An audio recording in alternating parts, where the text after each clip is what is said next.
그래서 야당은 도대체 몇 개가 될 것이냐라고 저희가 제목을 뽑았는데 김병민 교수께 여쭤볼게요.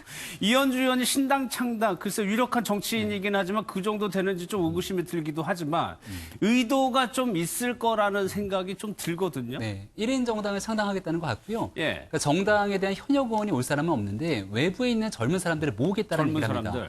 우리가 이제 86세대에 대한 여러 가지 비토적인 여론들이 이번 조국 전 장관 사태를 통해서 굉장히 많이 드러났고 내년 총선은 86세대의 종언 그리고 새롭게 뜨게 되는 젊은 세대의 70년대생의 90년대 학번 79세대라고도 얘기를 하는데요. 이런 세대의 변화가 필요하다는 얘기들이 많이 나옵니다. 네. 근데 이현주 의원이 자유와 민주 4.0으로 당명을 결정하고 앞으로 90년대 학번 70년대생으로 세대 교체를 해야 된다는 얘기를 하게 되는데 이런 얘기를 할 거면 8년 가까이 되는 의정 활동을 하는 기간 동안 이런 얘기를 이현주 의원에게 좀 줄기차게 들어봤으면 모르겠는데 사실 최근 들어서 이현주 의원에게 들었던 가장 많은 얘기는 자유우파거든요. 네. 근데 자유우파에 대한 얘기가 사라진 채 이런 얘기를 하게 되니까 총선을 앞두고 좀 다급한 것이 아닌가 싶은데요. 네. 그동안은 부산으로 가서 김무성 의원이 불출마를 하게 되면 그 자리를 가는 것 아니냐라는 얘기가 많았습니다만은 한국당에서 이현주 의원을 굳이 영입할 하등의 이유가 없다라는 판단이 듭니다. 왜냐하면 자유한국당 입장에서는 폭넓게 보수 통합을 하게 되는 과정, 더 나아가서 중도로서의 외연 확장에 끼워야 되는데 이현주 의원을 영입하는 게 중도로서의 외연 확장에 큰 도움이 안 된다 판단할 수 있거든요.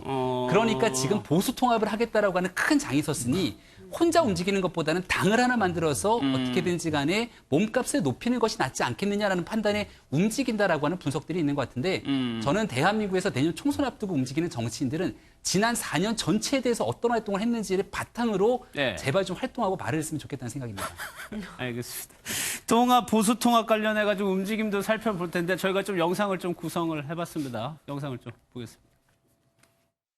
유승민 전 원내대표나 또 우리 원유철 전 원내대표 두 분 간의 관계에 대해서 알고 있는데 유승민 전 대표의 입장에서 그렇게 신뢰하는 분은 아니에요. 우리 당 대표께서 당에 들어오신 지 얼마 안 되니까 의원들 간의 개인적인 관계는 잘 모르시는 가능성이 있다. 그래서 그런 정보를 드리는 차원에서 대표에게 문자를 보낸 것이고 어제 그 오찬에서 변혁 쪽에서 또 원했었다 그분을 이렇게 이제 말을 하셨는데 현재 변혁 쪽에서는 그런 적이 없다는 식으로 이제 그건 반박이라기보다도 서로 그런 의사 소통 과정에서 약간의 의견 차이가 있는 것 같아요. 그렇지만 하여튼 전체적으로는 통합을 위해서 함께 가겠습니다. 당내에서 반발도 좀 있었는데 원단장은 그냥 내정을 그대로 추진하시는 건가요? 여러 의견들이 있겠죠. 여러 의견들이 있겠는데 그런 것들 다 넘어가자는 것이 통합 아닙니까? 걱정하는 부분들은 또 잘 설명하고 또 필요하면 필요한 또 조치들을 해가면서 보완을 해가면서 그렇게 해나가도록 하겠습니다. 지금 초반부터 좀 삐걱거리고 있는 것 같습니다. 그 통화 비공개 여부도 조금 말이 안 맞았는데 이종훈 평론가님 이거 보면 원유철 단장을 두고도 황교안 대표 측에서는 유승민 측에서 요구한 게 원유철 단장이다라고 했지만 그런 적 없다라고 또 얘기를 하고 있거든요. 네. 이 상황은 어떻게 이해를 해야 될까요? 유승민 의원 측에서 요구했을 가능성이 없다고 봅니다. 예, 원유철 의원에 대해서는 사실은 지금 밖에 나와 계신 분들, 예전에 탈당했던 분들은 상당히 부정적인 생각을 많이 가지고 있는 거로 제가 알고 있거든요. 예, 이제 그런 상황이기 때문에 이제 그쪽에서 먼저 요청했을 가능성은 없다라고 보고요. 그러니까 아마 이제 황교안 대표와 그 측근들이 논의를 해서 결정을 했고 그대로 좀 밀어붙일 생각을 또 하는 것 같은데 이번 그 원유철 의원 그 인선도 박찬주 전 대장 경우처럼 될 가능성도 없잖아 있다고 봅니다. 예, 그렇게 봐야 되고요. 예. 그리고 바뀔 가능성이 있다는 말씀이죠. 예, 그렇습니다. 그러니까 이제 그 여지를 배제할 수 없다. 그리고 그러니까 모든 것이 좀 준비가 안 된 상태에서 이게 좀 먼저 통합론을 던지다 보니 지금 이게 파생적으로 유발되는 문제라고 저는 봐요.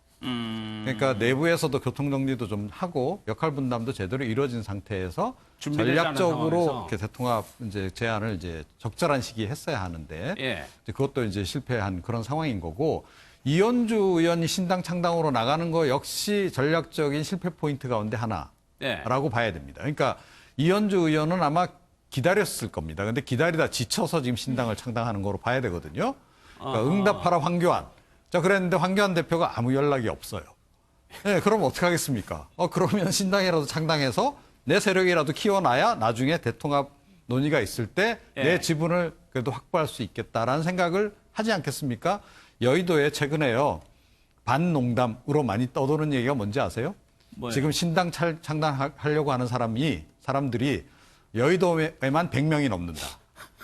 예, 그런 얘기를 해요. 그래서 신당 창당이 뭐 사실 총선 앞두고는 뭐 말도 안 되는 얘기도 그렇긴 많이 한데요. 돌아다녀요. 특히 예. 최근 들어서 예. 더욱더 이제 그런 움직임이 이렇게 좀 더욱더 속도감 있게 진행되고 있는 이유가 예. 양당 체제에 대한 국민적인 불신이 지금 상당히 좀 고조된 상태거든요. 예. 이번 기회에 뭔가 좀 새로운 구심점을 만들어 보겠다는 사람들이 의외로 예. 지금 많이 등장하고 있는 거고요. 이현주 의원도 지금 가만 판단해 보니 황 대표가 본인을 부를 가능성은 없고 그러니까 일단은 저런 그 선택을 한 것으로 봐야 되는데 이것도 제가 조금 전에 말씀드렸듯이 황 대표의 대통합 전략이라고 하는 차원에서 보자면 실패 포인트에 해당한다는 거예요. 이런 식으로 신당이 쫙 많이 늘어난 상태에서 그걸 다시 끌어모으려면 예. 훨씬 더 공이 많이 들어갈 수밖에 없다. 알겠습니다. 이런 얘기입니다. 당 밖에서는 이런데 당 내에서 홍준표 전 대표 계속적으로 비판의 목소리를 내고 있죠. 이번에는 네가 가라 하와이 이런 말까지 했다고 하네요. 영상을 좀 보도록 하겠습니다. 특히 영남권, 서울 강남 3구 등 3선 이상 선배 의원님들께서는 정치에서 용퇴를 하시든가 당의 결정에 따라 수도권 험지에서 출마해 주시기 바랍니다. 원외 전 현직 당 지도부, 지도자를 자처하는 인사들도 예외는 아닙니다. 나는 국회의원 내내 소위 험지라는 곳만 다녔던 사람입니다. 그래서 내가 며칠 전에 험지 출마 운동하기에 참 어이가 없다. 그러니까 철없이 나와가지고 원래 그런 이야기 하려면 민주당처럼 나는 난 총선에 출마하지 않는다. 그러고 이야기를 해야지. 지는 따뜻한 지 고향에 앉아가지고 매년 출마를 해오면서 선배들 보고 험지 가라. 오래전에 친구라는 영화에 이런 대사가 있습니다. 네가 가라 하와이. 네가 가라 하와이 이 얘기인 것 같습니다. 황교안 대표 보고 강북의 험지를 출마해라. 그래서 김유정 의원님, 글쎄요. 네. 황교안 대표 입장에서 생각해보면 참 힘든 순간일 수 있다는 생각이 좀 들어요. 예, 이 참 지역구로 출마해서 뭔가 해야겠다라고 결단 내리는 게 그렇게 선뜻 쉬운 일은 아닐 겁니다. 지금 또 한국당의 이 상황이 그렇게 녹록지 않기 때문에 더 어려움이 많을 거라고 생각하는데요. 아까 야당이 지금 이번 총선에 몇 개냐 제가 세보니까 대한신당, 뭐 이현주 신당, 유승민 많죠. 신당까지 하니까 한 7개쯤 되는 것 같아요. 현재 7개. 예, 그 당들이 생겼다고 쳤을 때, 그리고 이제 연말 연초에는 또 여러 가지 이합 집산이 있을 테니까 종국의 내년 4월에 깃발 들고 나오는 숫자는 좀 줄어들 거라고 생각은 합니다만 그만큼 특히 이제 이 보수 쪽에 한국당을 중심으로 한 보수 쪽에서 어려움이 많기 때문에 황교안 대표도 그렇게 지난주에 뭐 통합에 관한 기자회견을 했습니다마는 본인의 거취와 관련해 뭔가 결단 내리는 그런 그 결연한 의지는 보이지 못했잖아요. 그래서 감동이 없다는 말씀을 제가 드렸던 것인데 그래서 선뜻 결정하기는 어려울 것이다 이렇게 생각하고요. 홍준표 전 대표 얘기 액면 그대로는 다 맞는 말이기도 해요. 너는 나가면서 왜 나한테 험지 나가라 그러냐 이런 얘기는 언제 들으면 그렇지만 당의 대표까지 지내신 분이고 또 6.13 지방선거 참패에 책임을 지고 물러났던 분이 그 김무성 전 대표도 이제 불출마 확실하게 굳혔잖아요. 그런 것처럼 한국당의 살 길은 이런 중진 또 대표를 지냈던 그런 리더들이 뭔가 희생과 결단의 모습을 보여야만 그나마 회생의 기미가 보일 수 있다 이렇게 생각합니다. 그런데 홍준표 대표는 이해찬 대표를 생각할지도 모르겠어요.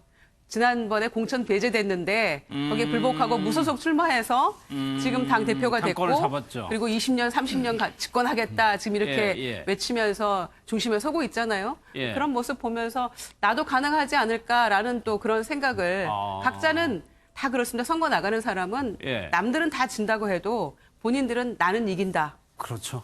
혼자 생각하는 그렇더라고요. 거거든요. 네, 그런 생각으로 아마 이렇게 지금 한마디 하고 있는 게 아닌가 생각하는데요. 한국당이 오늘날 또 이런 상황에 이르기까지 역으로 참 기여한 바가 크신 분이기 때문에 여러 가지 선배 또 중진 정치인으로서 심사숙고해야 되지 않을까 이렇게 생각합니다. 알겠습니다. 여권은 이 내용만 한번 볼게요. 장관들 차출하는 거 아니냐는 얘기가 나왔었는데 김재면 여기 보면은 강경화 외교부 장관, 홍남기 경제부총리, 그러니까 지금 야권에서 어느 정도 상징성이 있는 곳에 이분들을 그 아이디어 차원이지 뭐 구체적인 뭐 저기는 없이 그냥 얘기가 나오는 것 같아요. 네. 어떻게 근데 생각하세요? 민주당으로서는 한번 구성해 볼 만한 계획인 것이죠. 예. 그래서 나름 그 청와대에 있었거나 혹은 그 장관을 지내서 국민적인 인지도가 매우 높은 그런 후보들을 높죠. 내서 예. 일명 험지라고 하는 거죠. 그러니까 그 자유한국당이 강세를 보이고 있는 지역에다가 내보낸다. 라는 것이 당 차원에서는 일단은 우리가 베풀어준 은혜를 이렇게 갚아라일 수도 있는 것이고요. 그리고 또 이렇게 해서 만약에 뭐 한두 군데라도 지역구를 빼앗아 올 수 있다면 그것도 그냥 좋은 전략이라고 생각을 하고 있는 것 같습니다. 근데 네. 어쨌든 그 양정철 위원장, 그러니까 원장이요? 네, 원장이 최근에 지적한 것처럼 이 공천 과정에서 청와대 출신 인사와 그다음에 당과의 어떤 갈등이 생기면 굉장히 좀 안 좋은 모습이 될 수 있거든요. 예. 사전 조율을 좀 철저하게 하는 모습이 필요하지 않을까 싶습니다. 알겠습니다. 오늘 여기까지 하도록 하겠습니다. 고맙습니다.